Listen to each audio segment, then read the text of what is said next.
Guys good morning. चलो, तो कल हम लोग ने जाते जाते बात करी थी किसके बारे में? लेबर टर्नओवर रेशियो के बारे में बात करी थी। क्विकली फटाफट उसके क्वेश्चंस को हम लोग सॉल्व कर लेते हैं, है ना? मजा आ जाएगा। चलो आ जाओ फिर। Question number 6। Question number 6, formulas याद है ना आपको? मतलब पता है ना आपको सब पूरा? यस। सो आ जाओ। Number of employees at the beginning, मतलब इसको क्या बोलेंगे अपन? Number of employees at the beginning को हाँ opening. Number of employees at the end, इसको क्या बोलेंगे अपन? Closing. Number of employees left and number of employees discharge, इसको क्या बोलेंगे? चलो चलो बोलो फटाफट, इसको क्या बोलेंगे अपन? यस, इसको बोलेंगे सेपरेशन। फिर उसके बाद number of employees recruited during the period and number of employees recruited due to exits. ध्यान से समझना, ये क्वेश्चन को ध्यान से पढ़ना। Number of employees recruited during the period, हाँ, number of employees recruited during the period और number of employees recruited during exit, due to exits. तो इसको क्या बोलेंगे अपन? दिस इज रिप्लेसमेंट, ठीक है ना? और फिर इसके बाद 1200 माइनस 300, ये जो रिक्रूट्स है इसको अपन क्या बोलेंगे? This is new recruitment. क्योंकि ये ध्यान से पढ़ना है अपने को, number of employees recruited during the period and फिर employees recruited due to exit, तो मतलब टोटल रिक्रूट किए 1200, तो इसका मतलब क्या हुआ? ड्यू टू एग्जिट उसमें से रिक्रूट किए 300, तो 900 क्या हो गए? न्यू रिक्रूटमेंट हो गए। तो ऐसा बेसिक डेटा अपने को आना चाहिए। Calculate labour turnover ratio under various methods. Clear है एकदम? चलो स्टार्ट करते हैं फिर।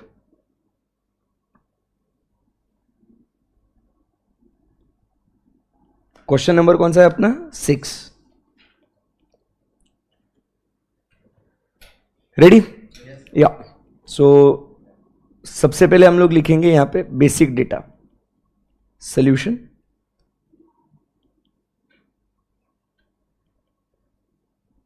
बेसिक डेटा जो अपने को चाहिए वो हम लोग लिख लेंगे। Number 1, average number of workers. So what is the average number of workers? Opening plus closing divided by 2, 7600 plus 8400 divided by 2, कितना आया? ओके 8000। फिर सिंपल जो बेसिक गिवन डेटा है लिख देंगे। नंबर ऑफ सेपरेशन,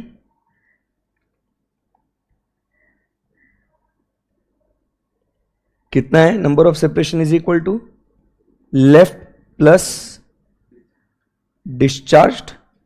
लेफ्ट मतलब क्या है, समझ में आता है आपको? लेफ्ट मतलब जो खुद से छोड़ के गए, डिस्चार्ज मतलब हमने उनको भगा दिया। दोनों सेपरेशन है, ठीक है? सो लेफ्ट कितने हो गए?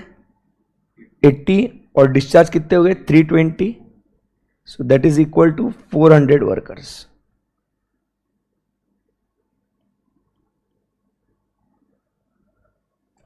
उसके बाद नेक्स्ट, नंबर ऑफ रिप्लेसमेंट,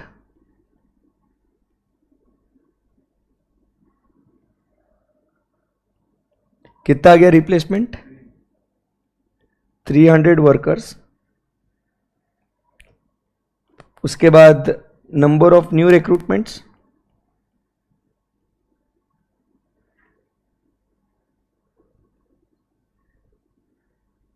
कितना आया?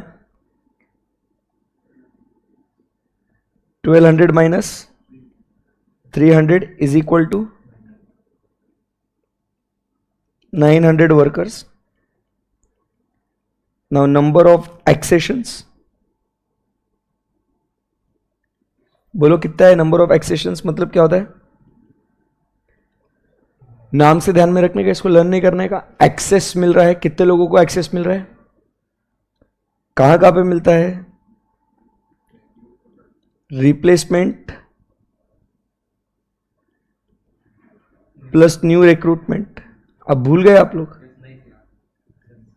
सो that is equal to 1200 workers total दिया हुआ है अपने को।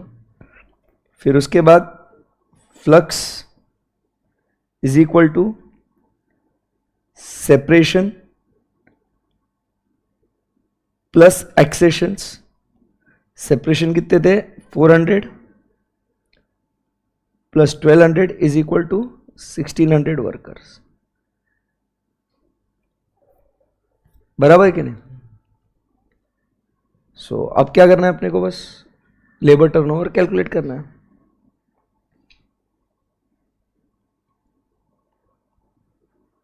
Computation of labour turnover rate.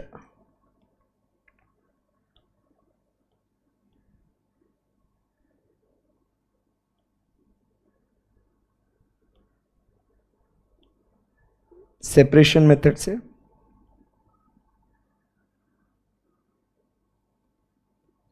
400 divided by 8000 ना,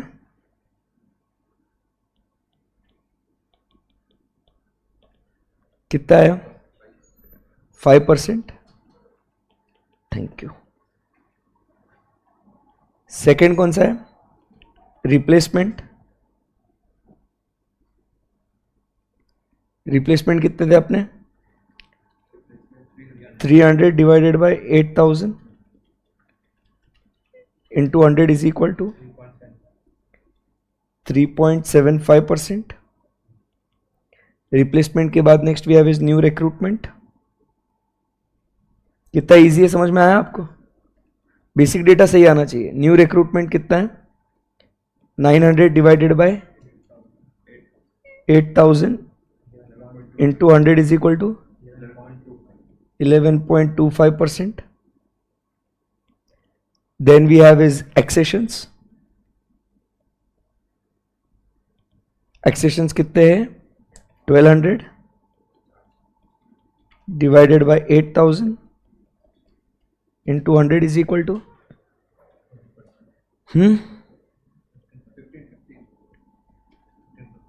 15%। एंड लास्ट में flux 1600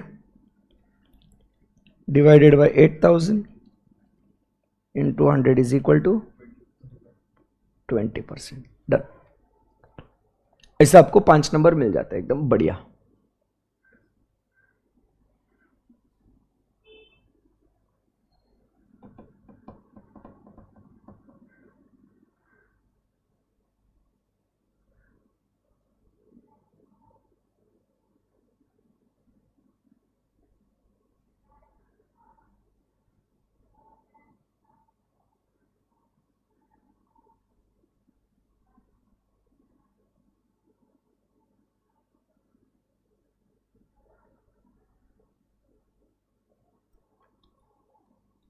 over.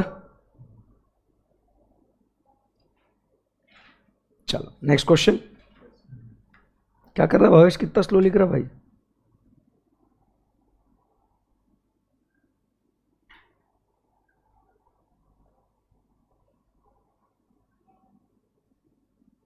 Okay, next question, question number 7। The following information is collected from the personnel department. Number of workers at the beginning of the year, at the end of the year, workers left the company, discharged during the year, number of workers replaced due to left hand discharges, additional workers employed for expansion during the year. अभी आप दिमाग लगाओ, अभी आप खुद को solve करना है आपको इसको। So you have 4 minutes. Basic data वैसे ही लिखने का अपन ने और सॉल्व करने का।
डन, क्या बात है, before time, so proud of you guys. चलो तो फिर फटाफट बता दो मुझे बेसिक डेटा। एवरेज लेबर अभी आपने कैलकुलेट कर दिया है ना, तो फटाफट बता दो।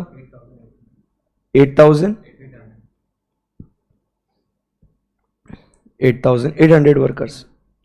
Next we have is separation. कितने है सेपरेशन? 600 वर्कर्स।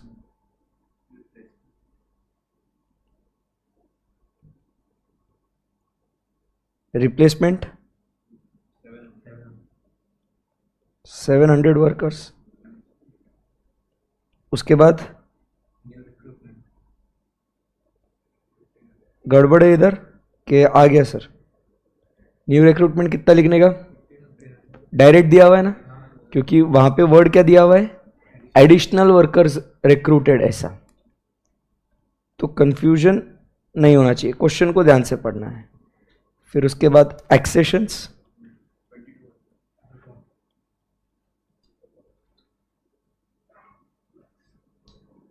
उसके बाद फ्लक्स,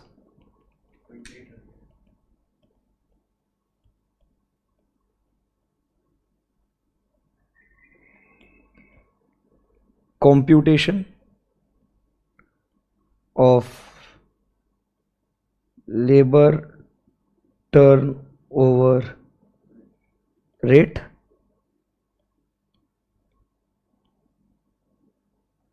बोलो।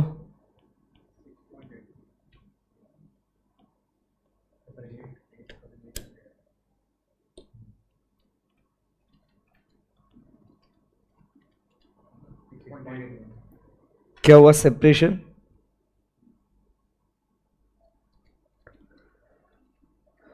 600 divided by 8800 into 100 is equal to 6.818 बोल रहा है। वंशिका इज सेइंग 818, तो इट विल बी 6.82%। ठीक है, मतलब ऐसा अपन झगड़ा नहीं करेंगे, बट इट्स ओके। ठीक है, सेकेंड अपन क्या लिखेंगे? Replacement.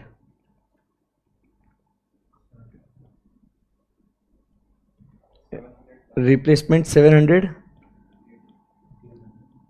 8800 into 100 is equal to 7.95%। उसके बाद न्यू रिक्रूटमेंट कितना है? न्यू रिक्रूटमेंट 1500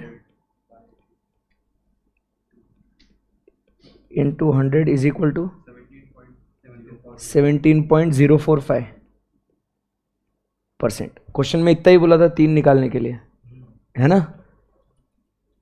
लिखा है ना ऐसा क्वेश्चन में 3 कि नहीं? Separation method, replacement method and flux सभी कैलकुलेट करना है, मतलब। ठीक है, चलो फिर कर देते हैं।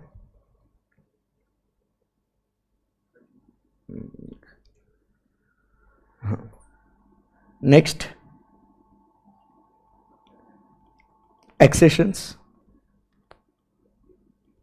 एक्सेशंस 2200 divided by 8800 into 100, round figure.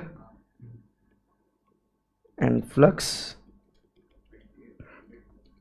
Bhavesh ने कैलकुलेट नहीं किया क्या? नहीं सर। क्यों? बोलो। 31.81%। ठीक, कर देंगे। ओके, कॉन्फिडेंस आ रहा है इस पे? मस्त है एकदम। नेक्स्ट क्वेश्चन 9, नहीं क्वेश्चन 8। चलो क्वेश्चन नंबर 8 पे आ जाओ।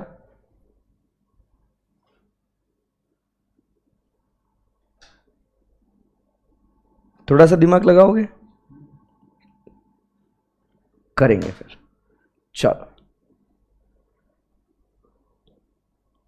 Human resource department of A limited computed labor turnover rate by replacement method at 3% for quarter ended June. जल्दबाजी मत करो, आराम से. Fresh recruitment was of 40 workers was made. The number of workers at the beginning and at the end was 990 and 1010 respectively. You are required to calculate the labor turnover rate by separation method and by flux method. Wow, बहुत मस्त question है. दिमाग लगाओ खुद से. 5 minute दिया.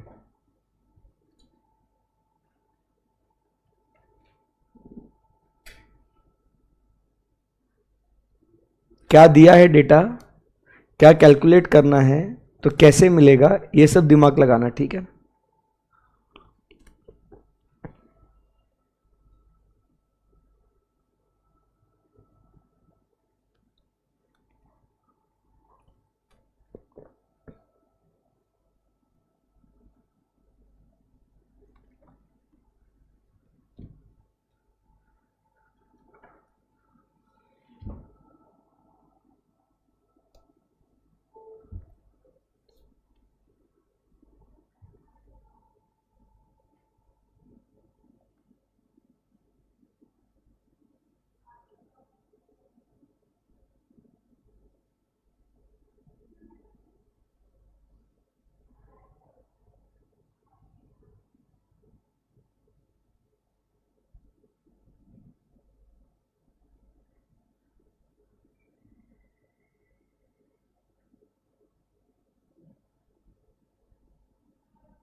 दिया नहीं, मतलब जितने छोड़ गए उतने को हायर कर ली. कल बात हुई थी ना, जितने छोड़ के गए उतने ही हायर होंगे. जरूरी है क्या? 1:1 रेशियो जरूरी है क्या?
क्या वो नहीं आ रहा? हो गया?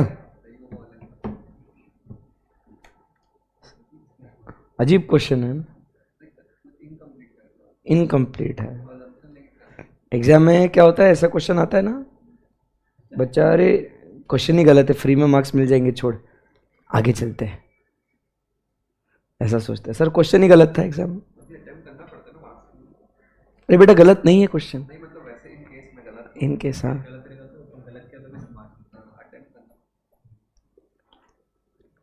चलो छोड़ देते फिर, टाइमर भी 1 मिनट भी क्यों बर्बाद करें. हो गया, ठीक है. चलिए तो फिर देखते खेलते हैं इसको. हाँ सो बेसिक डेटा अभी मेरे को number of workers at the beginning and eight the and दिए हुए ना मेरे को. सो एवरेज लेबर तो निकाल सकते हैं अपन. एवरेज लेबर है मेरे पास. So average labour is equal to 990 प्लस 1010 divided by 2 is equal to 1000 workers. अब मेरे को रिप्लेसमेंट का परसेंटेज दिया है, तो रिप्लेसमेंट इज इक्वल टू कितना 3% is equal to number of replacements divided by average labour into 100. So therefore replacement is equal to 1000 workers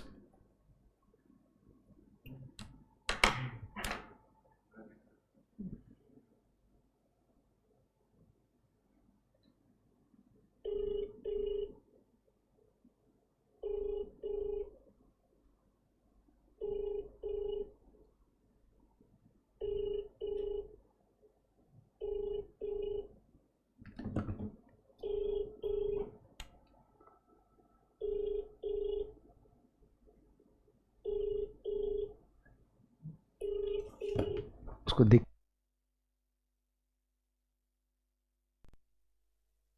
आगे आगे आगे कैमरा आ गया. कैमरा चालू हो गया. तू उठा तो कैमरा चालू हो गया. वाह यार. नहीं नहीं ऐसे कुछ नहीं. इधर आ गया स्क्रीन पे आ गया कि इधर. नहीं नहीं बैठ जा.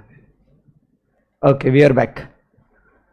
सो replacement is equal to 1000 into 3% is equal to कितने आ गए 30 वर्कर्स. अभी और क्या डेटा दिया है मेरे को. न्यू रिक्रूटमेंट दिया है अपने को.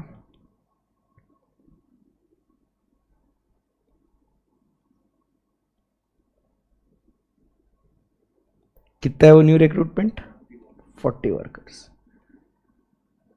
ठीक आहे. नाही कॅमेरा ऑफ झाला होता. झाला चालू. ऑटोमॅटिक झाला चालू. So new recruitment 40 workers. Clear है एकदम. यस. So 30 workers 40 workers. अभी क्या पूछा उन्होंने. Find what number of separation, मतलब labour turnover rate using separation method. और सेपरेशन आया तो फ्लक्स आएगा. सेपरेशन नहीं मिलेगा तो फ्लक्स नहीं मिलेगा अपने को. ये तो बहुत बड़ी दुविधा हो गई सर. तो इससे अब अपन आज एक नया कॉन्सेप्ट समझते हैं. कॉन्सेप्ट नहीं है मतलब एक अप्रोच. ठीक है. So let number of separation be is equal to what x. अभी देखो क्या होता है ना, number of workers at start. ठीक है. Number of workers at start less number of separation, ये छोड़ के गए, प्लस नंबर ऑफ रिप्लेसमेंट जो उनके जगह पे आए. बराबर. जरूरी नहीं हो जितने सेपरेट हुए उतने ही रिप्लेस हो. तो plus number of replacement plus number of new recruitment. इससे क्या मिलेगा. That is number of workers at the and. मजा आएगा. हाँ आता था. यही तो होता है. क्या हो रहा है.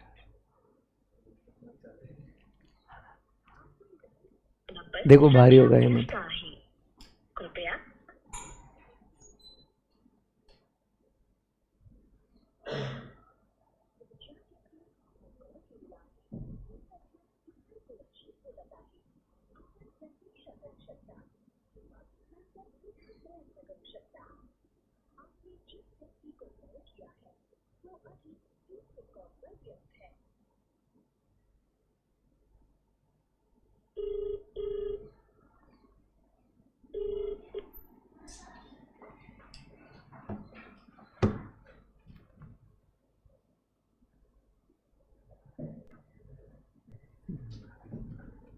चल,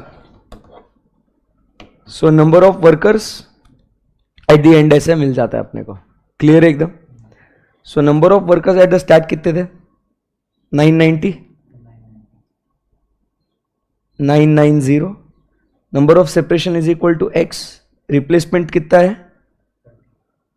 30, ये हमने कैलकुलेट किया है। न्यू रिक्रूटमेंट कितना है? 40 गिवन है। क्लोजिंग में कितना है? 1010। करेक्ट है ना एकदम। Therefore number of separation is equal to कितना आया? बोलो आंसर कितना है? क्या 10? अरे ये तो माइनस है ना, ये क्या हुआ?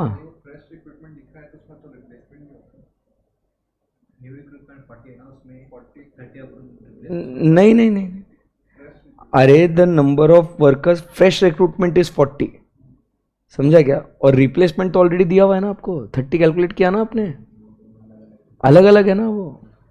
ये फ्रेश रिक्रूटमेंट है, ये फ्रेश रिक्रूटमेंट है, मतलब न्यू रिक्रूटमेंट है। ये फ्रेश मतलब नया नया माल है, न्यू रिक्रूटमेंट, ठीक है। सो कितना है अपना नंबर ऑफ सेपरेशन? 50 वर्कर्स बोल रहे बच्चे, तो ऐसा नंबर ऑफ सेपरेशन ऐसा मिलता है अपने को। तो एग्जाम के लिए ये ऐसा क्लिक होना बहुत जरूरी है, ये वाला फंडा समझ में आएगा आपको? This is important.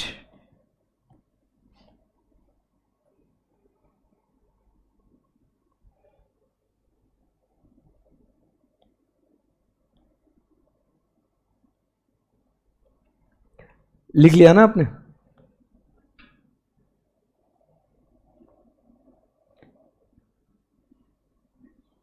ये लिखा या नहीं लिखा? साथ में लिखो ये।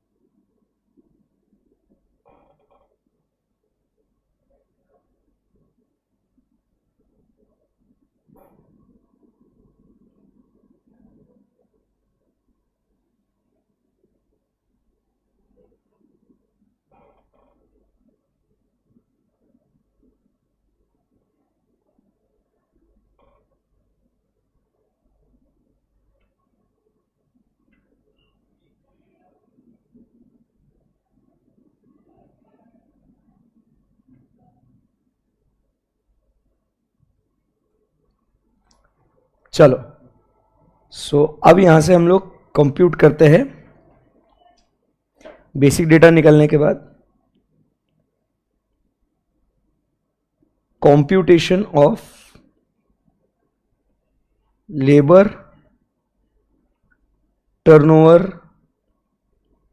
Rate.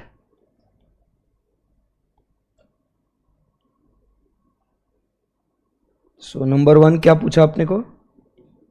Separation 50 divided by 1000 into 100 is equal to 5%, and second is flux is equal to 50 plus 30 plus 40 divided by 1000 into 100 is equal to, ये कितना आया? 50 90 120 divided by 1000 into 100 is equal to 12% over. सही है ना? चलिए नेक्स्ट क्वेश्चन।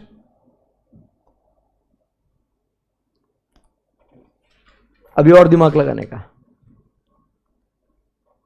Question number 9। ये question ऐसे छोटू छोटू दिखते, थोड़ा सा दिमाग लगाने का full marks. The rate of change of labour force in the company during the year was calculated as 13%, 8% and 5% respectively under flux method, replacement method and separation method, समझा ना? The number of workers separated during the year is 40. You are required to calculate average number of workers on roll, number of workers replaced during the period, number of new accessions. ये question बनाने वाला अच्छा आदमी था, इसके लिए उसने आगे बोल दिया न्यू एक्सेशन मतलब न्यू रिक्रूटमेंट, बट एग्जाम में अगर नहीं आया तो एक्सेशंस बोला तो अपने को new recruitment plus replacement, new accessions बोला तो न्यू रिक्रूटमेंट लेने का। क्लियर एकदम? यस। एंड एक बहुत भारी क्वेश्चन पूछा है, ये बहुत बढ़िया है भाई, मजा आ गया। Number of workers at the beginning of the year. करो करो करो, 5 मिनट्स।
लेबर अगर पॉइंट मारे थे 6.4 आया, उसको 7 ले लेना।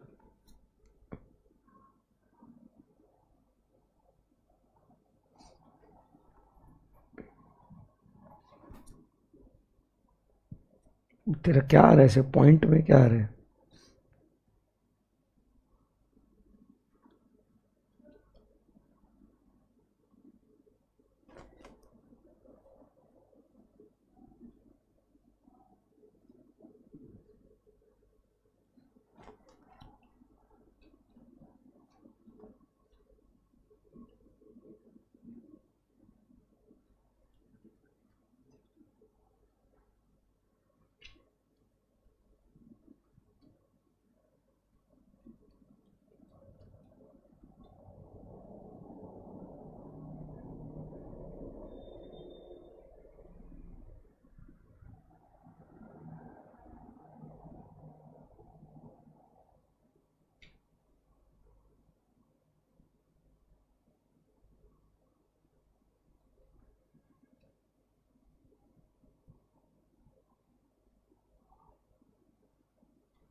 चलो लास्ट 30 सेकेंड्स।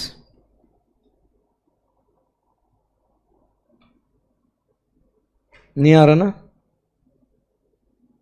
कुछ तो गड़बड़ लग रही सर, ये क्वेश्चन में भी अच्छा नहीं लग रहा सर।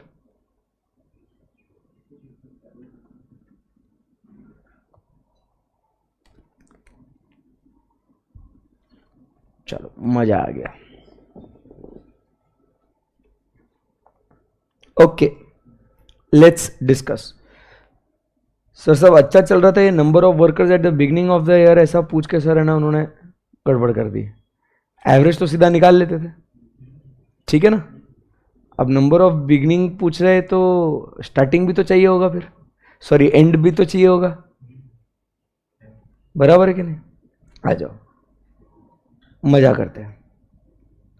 रेडी? Question number 9। इसलिए ये सब ऐसे भारी भारी क्वेश्चन चुन चुन के लाया हूं आपके लिए कि ये क्वेश्चन हो गया ना, मतलब बाकी तो फिर फॉर्मूला में कैसे भी डालने को आ जाए वो तो आ जाएगा आपको, उसमें कोई दिक्कत नहीं। चलो अभी ध्यान दो। सबसे पहले आपको सेपरेशन परसेंटेज दिया है क्या आपको? ये अभी ध्यान दो अभी, और गलत हुआ होगा तो साथ में लिख लेना। सेपरेशन परसेंटेज दिया है क्या आपको? है ना? तो सेपरेशन और नंबर ऑफ सेपरेशंस भी दिए आपको। Separation divided by average labour into 100. Separation percentage was how much? 5%. Number of separation was 40. Average आपको मिलता है फिर, therefore average number of workers is equal to कितना आ गया? 40 divided by 5% is equal to 800 workers. ये आप सबका एवरेज तो आ गया, इसमें तो कोई दिक्कत नहीं थी। अभी नेक्स्ट क्या चाहिए अपने को? Number of replacements. So replacement का परसेंटेज भी दिया हुआ है। Replacement percentage is equal to replacement divided by average workers into 100. Replacement percentage is 8% is equal to replacement divided by 800 workers. Therefore replacement is equal to कितना आया? 64 workers. ये भी आया होगा आप लोगों को। This was easy sir. Replacement is equal to 64 workers. Very good. अभी उसके बाद नेक्स्ट फ्लक्स मेथड से, फ्लक्स का फॉर्मूला क्या है? Separation plus replacement plus new recruitment divided by average into 100, बराबर है कि नहीं? सो अब इससे न्यू रिक्रूटमेंट मिल सकता है ना अपने को, बराबर, क्योंकि फ्लक्स का परसेंटेज दिया है अपने को 13% इज इक्वल टू सेपरेशन पता है अपने को कितना है 40 plus replacement is how much 64 plus new recruitment divided by average भी पता है दैट इज 800 इंटू 100। ये क्लिक हुआ क्या आपको कि न्यू रिक्रूटमेंट कैसा निकालने का? न्यू रिक्रूटमेंट ये फॉर्मूला से आएगा। आया बात समझ में? तो फिर उसके बाद क्या हुआ यहां पे? 13% इंटू 800, ठीक है, divided by 104 is equal to new recruitment. सही किया क्या मैंने?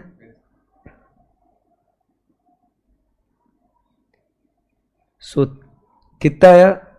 800 इंटू 13% इज इक्वल टू 104, ठीक है ना? कुछ गलत किया मैंने? मैंने गलत ही किया ना, मैंने डिवाइड नहीं होना चाहिए। 13% इंटू 800 माइनस 104, ये माइनस होएगा ना, ये मल्टीप्लीकेशन थोड़ी, ये प्लस है। तुम भी बोल रहे हो सही किया।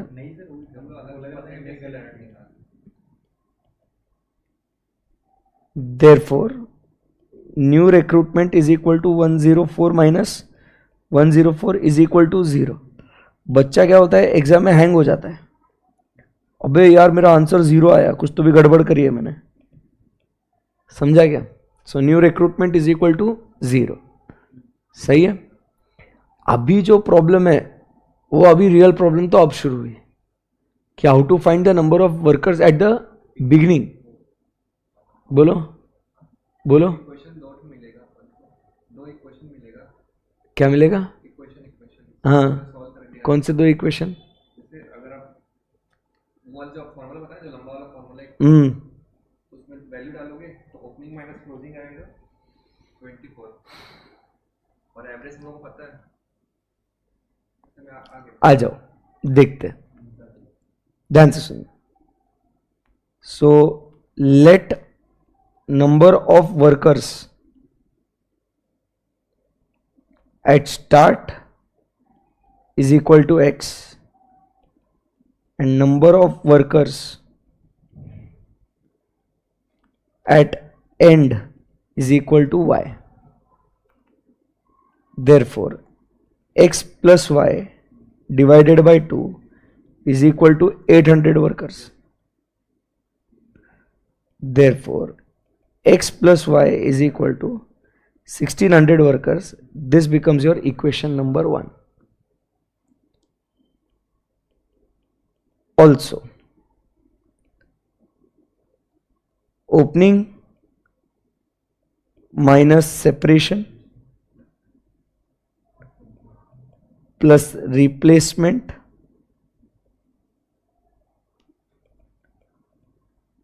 plus new recruitment, ध्यान आ रहा है क्या कुछ, is equal to closing. Opening कितना है x, क्लोजिंग कितना है y, सेपरेशन कितना है, हाँ 40, replacement is 64, new recruitment is 0. So therefore ये प्लस करने का है इधर. So therefore x minus 40 plus 64 is equal to y. So ये कितना आया, x माइनस प्लस ना, x plus 24 is equal to y. Therefore x minus y is equal to 24. Equation number 2. Adding equation 1 and equation 2, we get x plus y is equal to 1600, x minus y is equal to minus 24, 2x is equal to 1600 minus 24, 1576. Therefore x is equal to 788 workers. Therefore number of workers at start is equal to 788. आया क्या? Good. Bhavesh तेरे को आया क्या? नहीं, क्यों? ऐसा कैसे चलेगा भाई? यही बोला ना, यही बेसिक चीजें है, आपको क्लिक होनी चाहिए. ये आ गया लाइव झिंगा लाला, खत्म. ठीक है. सो तेरे डेसिमल में क्या आ रहा था फिर? ठीक है, मजा आ गया. Shall we proceed now? तो यहां पे लेबर टर्नओवर के क्वेश्चंस अपने खत्म हो गए. हाँ, अभी सब कवर हो गया ना इसमें. तो अभी बस वो एक है ऐसा क्वेश्चन, वो करेंगे कभी. होल्डिंग से सब्सिडरी में ट्रांसफर होता है और पोस्ट अबैंडन हो गई है, ऐसा एक क्वेश्चन है, आरटीपी में भी है, अपन करेंगे उसको. ठीक है, ओके. अभी क्या करते हैं, कॉन्सेप्ट पढ़ते हैं. ठीक है, सो दैट उसके हम लोग प्रॉब्लम सॉल्व कर सके और फिर ये चैप्टर हम लोग ख़त्म कर सके। बाकी तो उन्होंने बहुत सारे क्वेश्चंस जो है वो उन्होंने मतलब कॉन्सेप्ट्स जो है इंस्टीट्यूट ने ही डिलीट कर दिया अभी, जो एकदम 2-3-4 अटेम्प्ट पहले जो थे, 2-3 अटेम्प्ट पहले, अब वो नहीं रहे इस दुनिया में आपके लिए। कॉन्सेप्ट है बट आपके लिए नहीं है। सो अभी नेक्स्ट कॉन्सेप्ट 2। अभी इसको आराम से समझो पहले, फिर इसको मैं आपको लिखने का समय देता हूं, ठीक है ना? चलेगा? ऐसे करें कि साथ में लिखेंगे, ठीक है? ठीक है। सो कॉन्सेप्ट नंबर 2 जो हम लोग बात कर रहे हैं वो है, तो लाइव स्ट्रीमिंग में हम लोग बाद में लिख रहे हैं, पहले अपन समझ रहे हैं। Computation of wages and earnings, ये हम लोग को कंप्यूट करना है। क्या कैलकुलेट करना है? Computation of wages and earnings. तो बेटा जब अपन वेजेस की बात करते हैं और क्वेश्चन में अर्निंग्स भी पूछा है तो दोनों में डिफरेंस है। क्या डिफरेंस है? जब अपन वेजेस कैलकुलेट करते हैं और अर्निंग्स कैलकुलेट करते हैं, सो वेजेस का मतलब होता है cost to company, how much the cost is being borne by the company, company को खर्चा, वेजेस। अर्निंग्स का मतलब क्या कहते हैं कि एम्प्लॉय के पास कितना पैसा है, उसने कितना अर्न किया, that is what we call it as earnings. समझ में आया आपको? So computation of wages is cost to company and earnings मतलब इन हैंड सैलरी, जितना उसको आया वो, ठीक है? सो कैसे हम लोग उसका कंप्यूटेशन करते हैं, आइए जरा समझते हैं।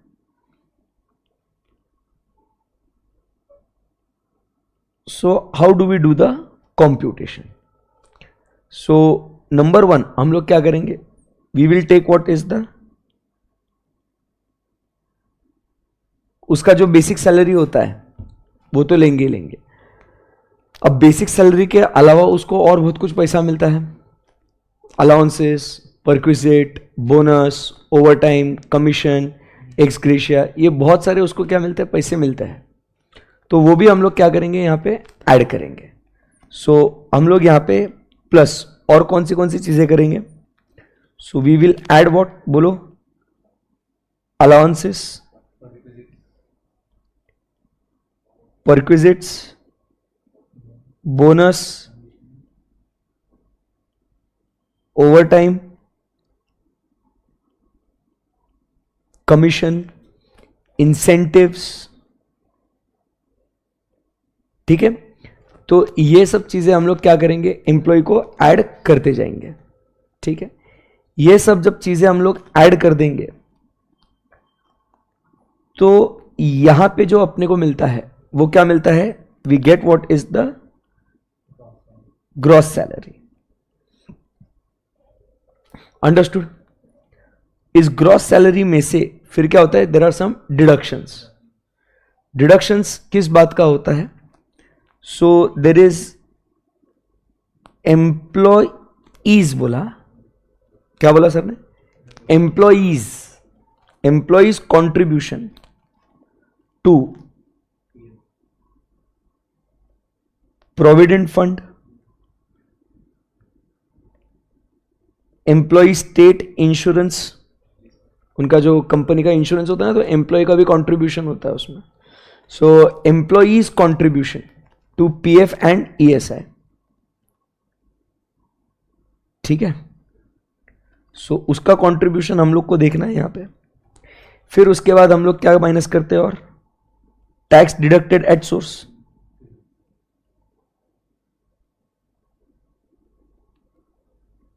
क्या ये भी माइनस होता है क्या? उसके साथ साथ क्या हम लोग उसका प्रोफेशन टैक्स भी माइनस करते हैं क्या? यस। तो ये सब क्या होता है, उसके डिडक्शंस होते हैं। और फिर ये सब जब माइनस होता है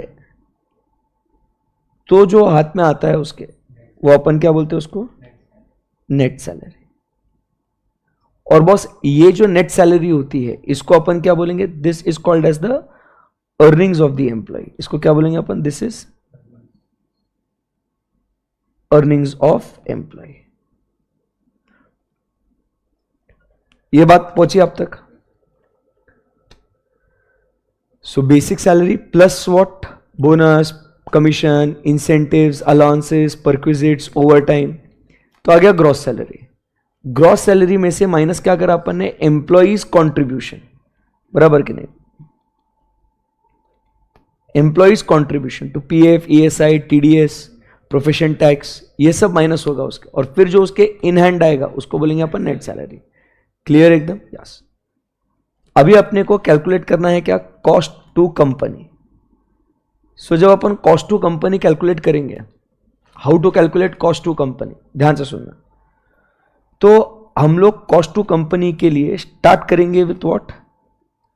gross salary and not with the net salary और not with the basic salary. Start किससे करेंगे हम लोग? Gross salary. क्योंकि आप समझिए कॉस्ट टू कंपनी के लिए ये वाला जो पार्ट है ना, ये वाला, ये जो डिडक्शंस हो रहे हैं ना, ये यहां पे, इवन दो हम लोग उसके सैलरी से डिडक्ट कर रहे हैं, बराबर, so it is deducted, no doubt, it is deducted, and paid to whom? Government. We paid to government. तो जो कंपनी है, जो एम्प्लॉयर है, वो बोल रहा है ये पैसा मेरे पास नहीं रहता है भाई, मेरे को तो तेरे इस ग्रॉस सैलरी में से मैं ये निकाल रहा हूं। मान ले तेरा जो ग्रॉस सैलरी 100 है, इसमें से मान ले मैंने 10 रुपया डिडक्शन किया और तेरे को मैंने, ये एम्प्लॉय को मैंने इतना दिया मैंने, ठीक है, बट ये 10 रुपए मैं मेरे पास नहीं रख रहा हूं, मैं ये सरकार को दे रहा हूं। तो भाई मेरे को तो कितना पैसा देना है? 100 रुपए देना है ना। तेरे सैलरी में से कट कर रहा हूं एम्प्लॉय का कंट्रीब्यूशन फॉर पीएफ, ईएसआई, तेरे सैलरी में से टीडीएस कट कर रहा हूं, तेरे सैलरी में से मैं पीएफ कट कर रहा हूं, बट वो मेरे पास रख रहा क्या? मैं वो कट करके गवर्नमेंट को दे रहा हूं, तो मेरे जेब से कितना जा रहा है? 100 रुपए। इसीलिए कॉस्ट टू कंपनी कैलकुलेट करने के लिए अपन क्या करते हैं दोस्त? हम लोग ग्रॉस सैलरी लेते हैं। समझ में आया आप सबको? Anyone any query? नो। अब इस ग्रॉस सैलरी में हम लोग क्या करते हैं? हम लोग और चीजें कुछ ऐड करते हैं। वो क्या ऐड करते हैं? हम ऐड करते हैं यहां पे एम्प्लॉयर्स कॉन्ट्रीब्यूशन। क्या बोला? Employers contribution. ये जरा ध्यान से पढ़िएगा। Employers contribution to what? Employers contribution to provident fund and employers contribution to employee state insurance. ये हम लोग क्या करते हैं? ये हम लोग ऐड करते हैं। मतलब जैसा जितना एम्प्लॉय कंट्रीब्यूट करता है ना, एम्प्लॉयर को भी और कंट्रीब्यूट करना पड़ता है। तो मेरे जेब से 100 रुपए तो जा ही रहा है। आप समझ रहे क्या बात को? मेरे जेब से क्या हो रहा है? 100 रुपए तो जा ही रहा है। उस 100 रुपए के अलावा मेरे को एज एन एम्प्लॉयर मेरे को भी खुद कंट्रीब्यूट करना पड़ रहा है वो एम्प्लॉय के रिटायरमेंट बेनिफिट्स के लिए। समझा क्या बात को? तो इसीलिए मेरा टोटल जो खर्चा है वो कितना रहेगा? वो ग्रॉस सैलरी प्लस ये एम्प्लॉयर का contribution to PF and ESI. समझा? तो ये जो आ जाएगा, this will be what? Cost to company. This will be what? Cost to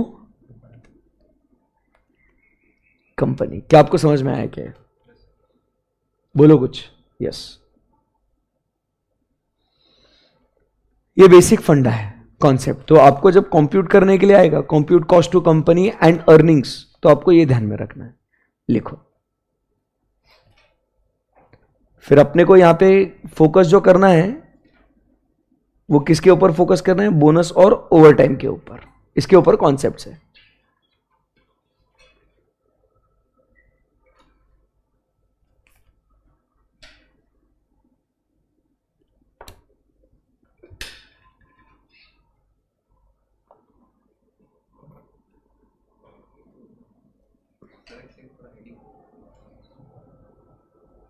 अच्छा, यहां से लिखना है।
ओके, चलो अब यहां से नेक्स्ट आगे बढ़ते हैं। कॉन्सेप्ट नंबर 3,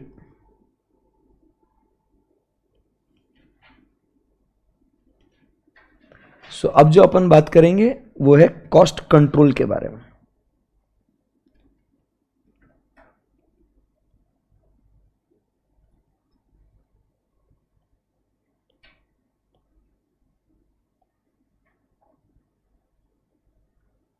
ठीक है, सो ये लिखना है तो साथ में लिख सकते हैं। ये ऐसा कुछ ऐसा जब भारी वाला रहेगा तो मैं आपको बोल दूंगा कि वहां पे पॉज हो जाओ, अपन समझेंगे पहले। ठीक है, सो कॉस्ट कंट्रोल के बारे में अपन बात करते हैं। तो कॉस्ट कंट्रोल मतलब एम्प्लॉई का जो खर्चा है अपने को उसको भी क्या करना है, कंट्रोल करना है। नहीं तो अननेसेसरी क्या हो जाएगा, ज़्यादा लेबर कॉस्ट हो जाएगा तो प्रोडक्ट महंगा बनेगा। तो इसलिए सबसे सिंपल और बेस्ट टेक्निक जो है कॉस्ट कंट्रोल के लिए वो कौन सा है, एम्प्लॉय का अटेंडेंस ले लो, लिखना है साथ में।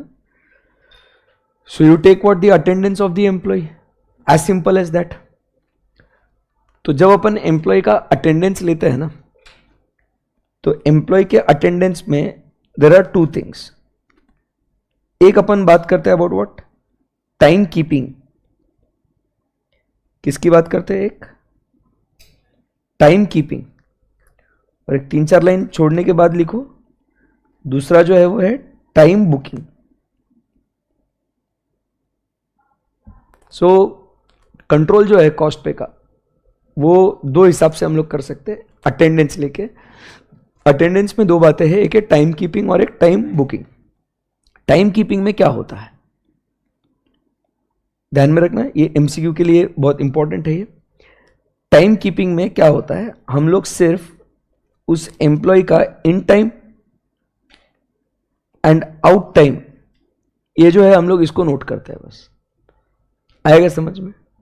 मतलब फॉर एग्जाम्पल वो एम्प्लॉय सुबह 8 बजे आया से लेके शाम को 6 बजे गया, बस, बराबर के नहीं? 8 से 6 कितना टाइम हो गया उसका? बहुत ज्यादा काम करा लिया क्या उससे? 8 से 6 10 घंटे हो गए। हाँ, 10 घंटे तो करेगा ना काम, करेगा ना? सो इसको अपन क्या बोलेंगे? फॉर दिस 10 आवर्स हमने बस क्या बोला, इसने 10 घंटे काम किया उसने। सो 8 AM टू 6 PM। सो इसको अपन क्या बोलते हैं दोस्तों? Time keeping.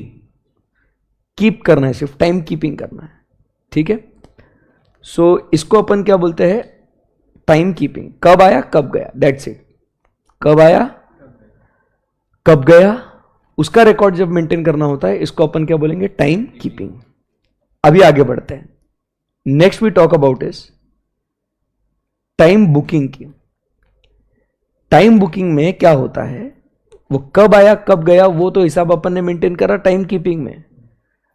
टाइम बुकिंग में उसने उस 10 घंटों में क्या क्या काम किया वो हम लोग मेंटेन करेंगे। So details of work performed,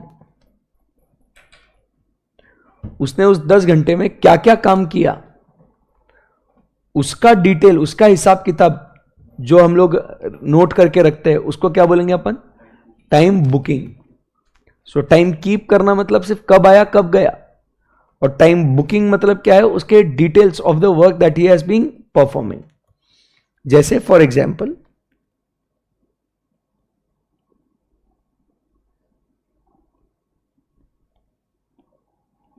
ये आया यहां पे फैक्ट्री पे, ये फैक्ट्री गेट पे पहुंचा, फैक्ट्री गेट से इसको उसके वर्क स्टेशन तक, वर्क स्टेशन मतलब जो उसका डेस्क है या जहां पे वो काम परफॉर्म करता है, बराबर। अब 8 बजे तो आ गया भैया। सो 8 बजे आया तो यहां पे वर्क स्टेशन पे पहुंचने के लिए, फैक्ट्री गेट से वर्क स्टेशन तक पहुंचने के लिए टाइम लगता है ना। सो मान लो वो बोलता है कि सर यहां से यहां तक आने में 15 मिनट लग गए सर, समझा बात को? फिर उसके बाद वर्क स्टेशन पे उसने आया और फिर उसने नेक्स्ट क्या किया सर? उसने सेटअप किया। सेटअप करने में उसने और 15 मिनट उसने काम किया, उसने मतलब सेटअप किया पूरा। डायरेक्ट थोड़ी चालू कर सकता है। जैसे मैं भी आया, अब मैं नीचे पहुंचा पार्किंग में, पार्किंग से ऊपर आने तक मेरे को 2-5 मिनट लग जाते हैं मेरे को, फिर सेटअप करने में 2-5 मिनट लग जाते हैं। बट आया कितने बजे? मैं 8 बजे ही आया ना, भले काम मैंने 8:15 बजे स्टार्ट किया, मैं तो पहुंचता हूं 8 बजे। आएगा बात समझ में? ऐसा। तो ये सेटअप का टाइम लगा। फिर उसके बाद उसने क्या किया? उसने काम किया। फर्स्ट शिफ्ट मान लो उसने कितना नॉन स्टॉप उसने 4 आवर्स तक काम किए। 4 आवर्स तक काम करने के बाद उसने क्या किया?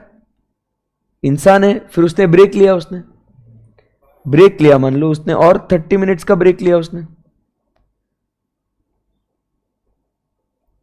30 मिनट्स का ब्रेक लिया उसने, ठीक है। और फिर उसके बाद उसने वापस से काम चालू किया उसने अपना। सो अभी कितना हो गया? आधा घंटा, आधा घंटा 5-6, अभी और 5 घंटे काम करेगा वो। 5 घंटे ना, और 5 घंटे काम करेगा। तो ऐसा उसका 10 घंटे पूरे हो गए ना बच्चों। दिख रहा है क्या आपको? ये उसका पूरा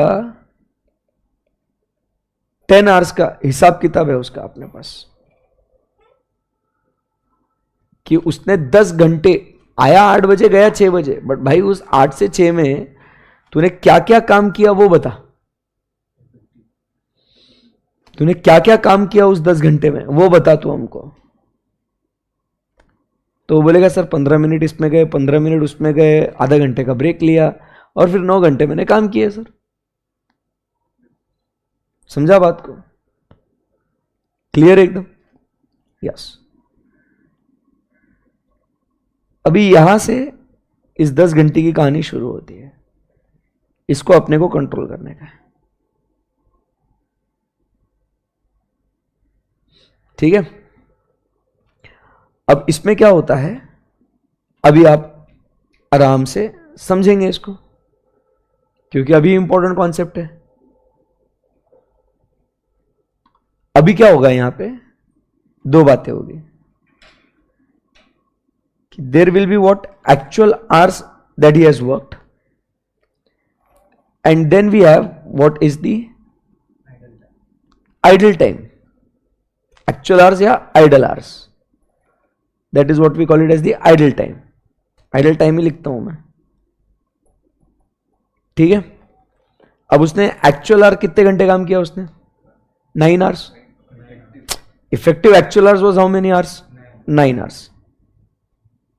सो 9 hours and idle time was 1 hour. क्योंकि ऑब्वियसली ना सर इंसान है तो कहीं ना कहीं उसका टाइम जो है वो तो आइडल टाइम होगा ही होगा, रेस्ट करेगा, खाना खाएगा, फ्रेश होएगा, सो आइडल टाइम तो रहेगा ही रहेगा सर। कंपनी को पे करना है कितने घंटों के लिए, 9 घंटों के लिए, 1 घंटे के लिए या 10 घंटों के लिए, 10 घंटे के लिए, क्लियर एकदम। सो एम्प्लॉय तो पेमेंट पूरे 10 घंटे के लिए लेगा, फिर चाहे वो एक्चुअल आवर हो या वो आइडल टाइम, क्लियर एकदम, यस। सो अब यहां पे अपन जो है ना दोस्तों,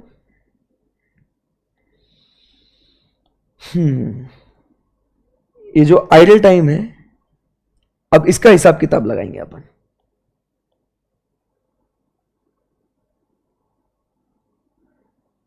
आइडल टाइम ये 2 टाइप का होगा। कितने टाइप का होगा, 2। एक जो होगा that will be normal idle time. क्या होगा, एक नॉर्मल आइडल टाइम, जिसको अपन क्या बोलेंगे sir, this is uncontrollable. Sir वो गेट से वर्क स्टेशन पे जाने को जो टाइम लगेगा वो लगेगा, आप कुछ भी कर लो। आके सेटअप करने का टाइम लगेगा, मतलब लगेगा आप कुछ भी कर लो। समझ में आया क्या आपको? So this is what we say is the uncontrollable time. Sir उसको खाने का तो ब्रेक लगेगा ही, फ्रेश होना उसको तो जाएगा ना सर। सो इसको बोलते हैं अपन क्या, uncontrollable idol time, that is normal. तो ये नॉर्मल जाएगा ही जाएगा। समझ में आया आपको? Yes sir. तो इसका क्या होगा कहानी, ध्यान से समझना इसको पूरा। सो लेट अस से for example the hours worked, hours work कितना बोला अपन ने, 10 आवर्स। क्या बोला, आवर्स वर्क कितना है, 10 आवर्स। इसमें उसको टोटल वेजेस जो दिए वो कितने दिए, वो लेटर से 1000, ठीक है। और उसमें उसका जो आइडल टाइम था, जो अभी अपन बोल रहे हैं नॉर्मल आइडल टाइम में, मैं लिख देता हूं यहां पे normal idle time,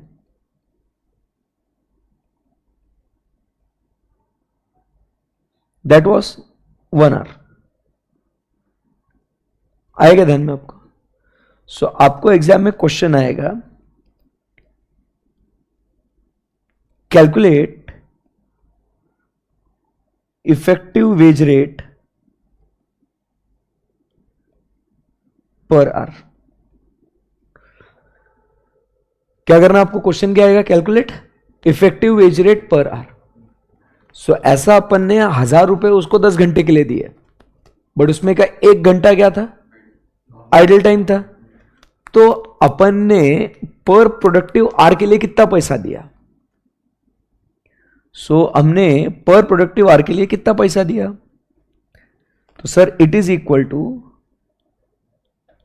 ₹1000 divided by 10 - 1, क्योंकि it is what is the normal working hours, बराबर, which is equal to 1000 divided by 9 hours. So it is equal to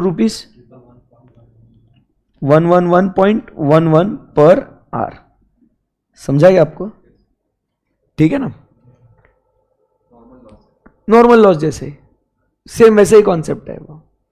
so this is how we calculate what the effective wage rate per hour. समझ में आया आपको हमने ये कैसे calculate किया, ये effective wage rate per our?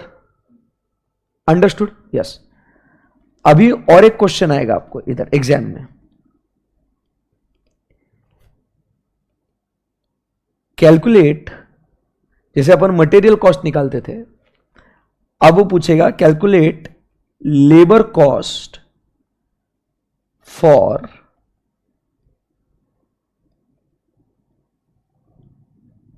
Product A, product B and product C, where the worker worked, he worked for 3 hours on product A, 4 hours on product B and 2 hours on product C. हो गया क्या 9 घंटे का breakup? अब मेरे को product ए, B और सी का लेबर कॉस्ट निकालना है. अपन पहले मटेरियल कॉस्ट निकालते थे, सेम वे में अब लेबर कॉस्ट, फिर ओवरहेड्स, ऐसा सब करते करते फिर वो प्रोडक्ट्स का कॉस्ट बनता है ना. वो समझा बात को? तो अपन कैसे करेंगे, इसका आंसर कैसे करेंगे? सो इसको मल्टीप्लाई करेंगे with what? Very good. Into rupees 111.11 into rupees 111.11 into rupees 111.11.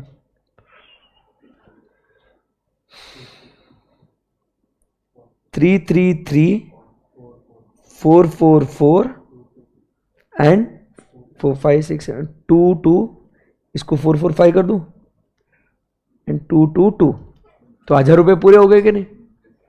तो ऐसा हमने ये लेबर कॉस्ट हमने निकालना है. समझा बात को?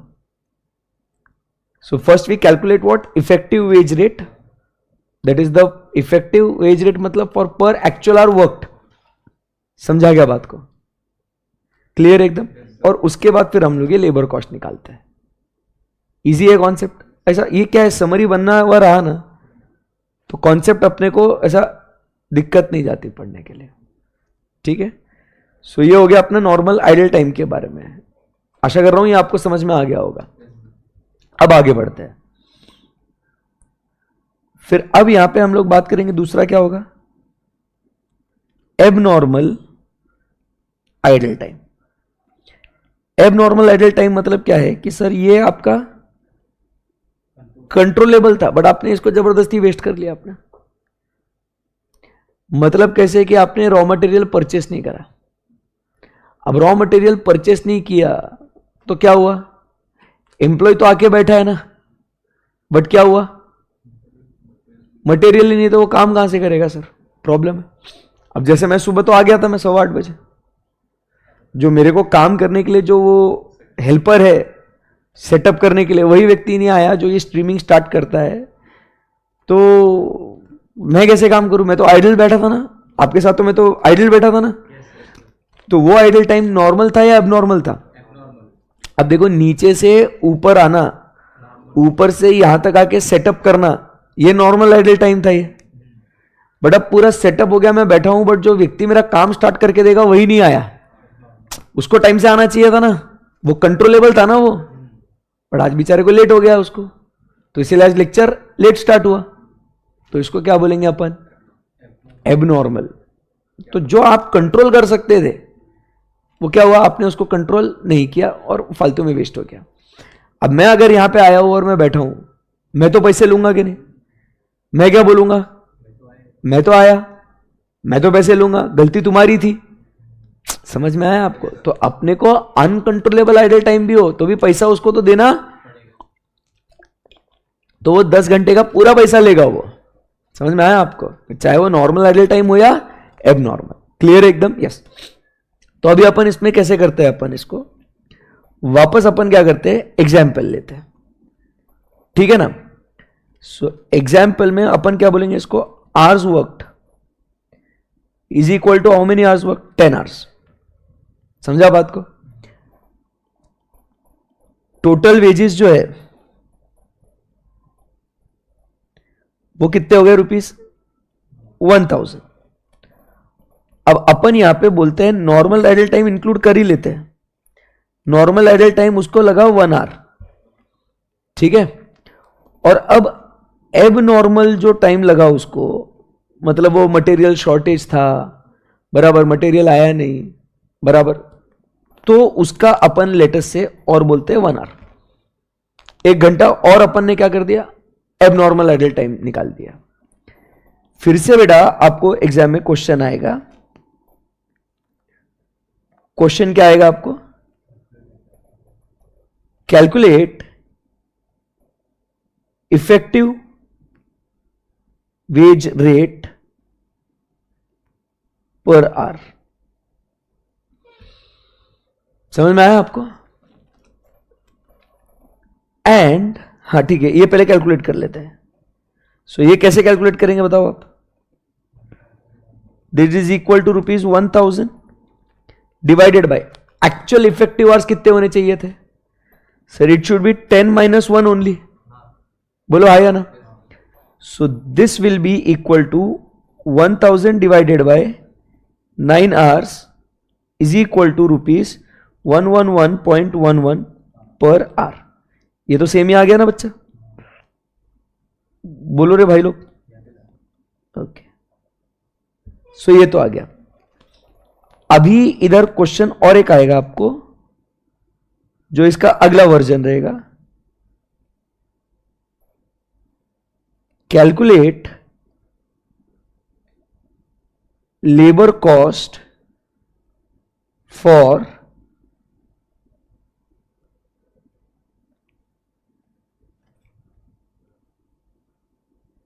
Product A, product B and product C, and show amount and show treatment of abnormal idle time and show what treatment for abnormal idle time। और इधर अब क्या हो जाएगा? This will be what? 3 hours, 3 hours, 2 hours and abnormal idle time was 1 hour। सो अब आप क्या करेंगे यहां पे? बोलो। अब अपन यहां पे क्या करेंगे? इसको ₹111.11 से मल्टीप्लाई करेंगे।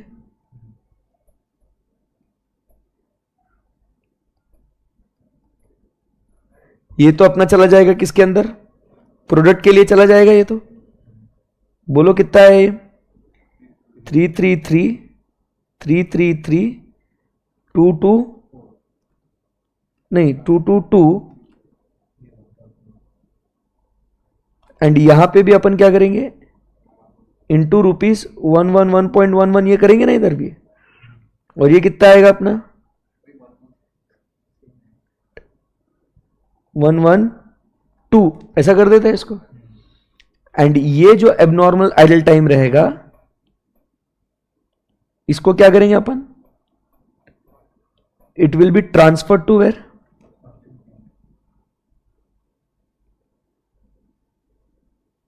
कॉस्टिंग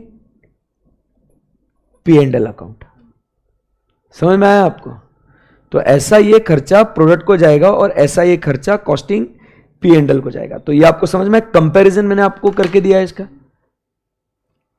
क्या होता है बच्चे को यही चीजें जो है ना कंफ्यूज हो जाती है कि इसको कैसे करने का करके।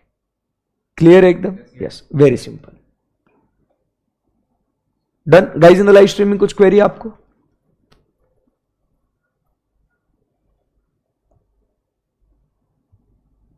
इजी है एकदम, या फटाफट हो जाएगा 2-5 मिनट में लिख के? 2 मिनट में हो जाएगा लिख के? फोटो फिर वो लाइव स्ट्रीमिंग में कैसे लिखेंगे वो लोग? GDPD वाले फिर बाद में प्रॉब्लम हो जाएगा। ठीक है, लिख लो फटाफट। कहां से लिखना है आपको? सिर्फ नॉर्मल और अबनॉर्मल में लिखना है ना आपको?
चल करो